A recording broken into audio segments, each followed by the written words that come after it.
2024 रे 2022 रो 22 रे गोटे केस 2018 रे गोटे केस 146 बाई 2022 आउ 10 बाई 2018। आज भारतीय जनता पार्टी तरफ आम सीओ को दफ्तर रे आज गोटे अभियोग आनिक आसलु जे चलित जो नुआपड़ा निर्वाचन रे कांग्रेस प्रार्थी जो घासीराम माझी तांको विरुद्ध रे दुईटी संगीन दफा 2024 मसीह से तांकर आफिडेविट रे देथिले।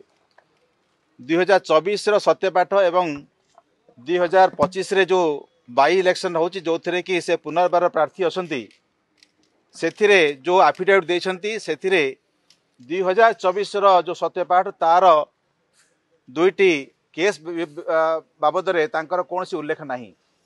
से जानी सुनी उभय केस को सेथुर उह्य रखिचंती।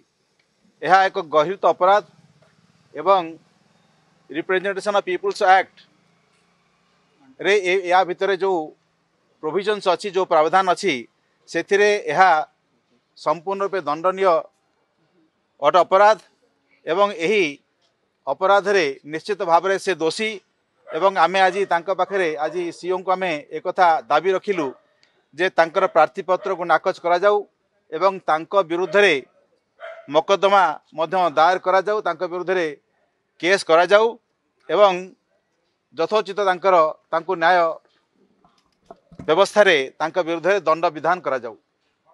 आमर आज यही डिमांड थिला एवं आमे आज से कथा को सीओ को पाखरे आज दाबी जणे को आस्थिलु। देश विदेश रो कोण अनुकोण टेक्निक खबर देखंतु आम सह यूट्यूब फेसबुक और इंस्टाग्राम रे आमको देखंतु लाइक शेयर और सब्सक्राइब करने को आद्यम भूलंतु।